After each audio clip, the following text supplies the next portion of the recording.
Vou contar uma história que ficou sob sigilo por 25 anos.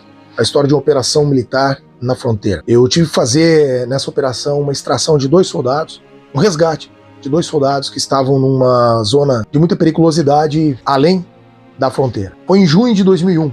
Nós fomos escalados, para ir fazer a guarnição da fronteira durante o período de proteção contra a epidemia da febre aftosa. Um inimigo silencioso e praticamente invisível. Não faz troca de tiros, mas extremamente letal. E se proliferava através dos rebanhos. E todos os outros produtos que vinham do campo e da lavoura. Nós estávamos ali fazendo esse trabalho e lá na fronteira, nesse mês de junho, o minuano sopra muito forte. Muita chuva, muito vendaval. E aquela semana para nós ela já estava bastante difícil.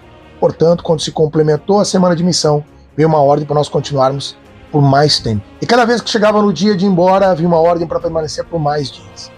A tropa começou a ficar cansada.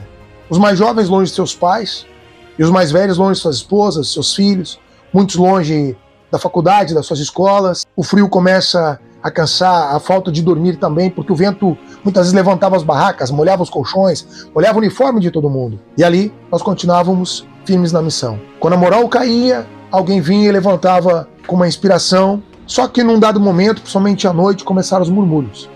Alguns soldados revoltados com o comando, porque acreditavam que estava corroborando para a nossa continuação lá na missão. E eu era o subcomandante, o sargento mais antigo, o adjunto à tropa. Então, uma tardinha eu conversei com o tenente, propus a ele: tenente, à noite, o senhor fica com o dinheiro que eu guardava para as emergências do acampamento, que eu posso cuidar da tropa. Ele aceitou e assim nós fomos tocando.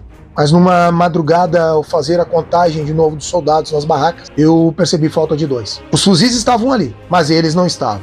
E os seus colegas juravam que não tinham a mínima ideia dos seus paradeiros. Então eu chamei 2 cabos, 2 motoristas de viatura, os maiores que tinham no acampamento, para ir comigo e fomos fazer a varredura em toda aquela região. Não estavam na volta do acampamento, não estavam lá na guarnição, na beira do asfalto.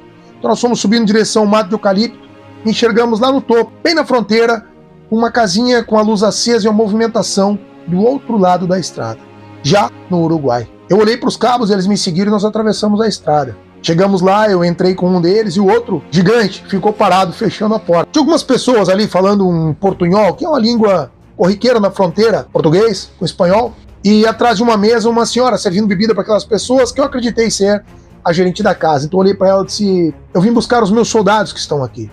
Joguei verde para colher maduro.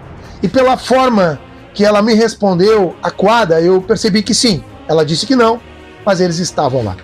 Então eu reiterei: eu só sairei daqui com eles. Ela mandou uma moça entrar no corredor e alguns minutos depois eles voltaram de lá. Pareciam 2 cachorrinhos que tinham caído da mudança, com a cabeça, olhar fixo no chão, pensativos de qual seria a punição. E o curioso é que eles estavam com a roupa virada do avesso, a parte camuflada da farda pro lado de dentro, tentando talvez ludibriar aquelas pessoas para que não os reconhecesse como soldados brasileiros e não denunciasse para o comando da tropa. Então nós saímos dali, quando atravessamos a estrada já em solo brasileiro, eu parei, olhei para eles e disse: vocês têm noção do que vocês fizeram? Qual é a punição para isso? Abandonaram o armamento, abandonaram o acampamento, foi praticamente uma deserção temporária, invadiram um país sem autorização. E um só sacudiu a cabeça que sim, e o outro nem me olhou, continuou olhando para o chão. E na hora eu não sabia muito bem o que fazer com eles, portanto eu pensei: se entregar para o comando é cadeia, não tem erro.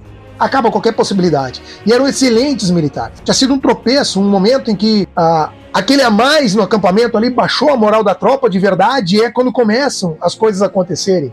Quando as pessoas começam a ter a cabeça muito ocupada por preocupação, por irritabilidade, por contrariedade, então agem fora do consciente. Eu olhei para eles e disse: nós temos 2 possibilidades. Uma é vocês irem presos, e a outra é vocês serem voluntários e lavarem as panelas, cortarem lenha sempre que preciso, até o fim da nossa estadia aqui. Embora com a chuva fria, embora com o barro, eles pensaram um pouco, mas decidiram por cortar lenha e lavar panelas. Quando eu cheguei com eles no acampamento, eu fiz um pacto com toda a tropa. Nada aconteceu. Ninguém saiu da barraca, ninguém largou armamento, ninguém ultrapassou a fronteira, e todos aqui têm agora um pacto de silêncio.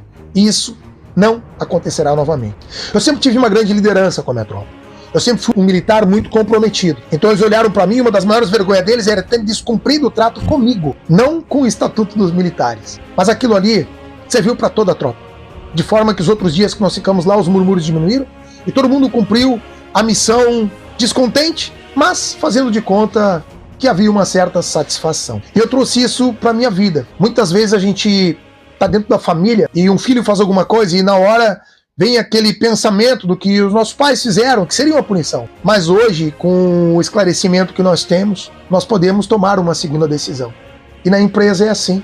É aquele funcionário que chega atrasado, que não cumpre aquela etapa do que foi lhe passado, que às vezes tem um problema no relacionamento com outro colega, sai do seu setor sem ser autorizado. E a pergunta que fica é: o que você faz com ele? Você vai puni-lo? Você vai demiti-lo?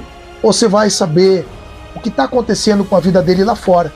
O que lhe causou aquela mudança de comportamento? O que lhe causou aquele descomprometimento? Quando você faz a gestão, a condução da sua equipe pelos seus exemplos, você faz um a um dele estar ali ao seu lado. Então seja disciplinado e construa um legado.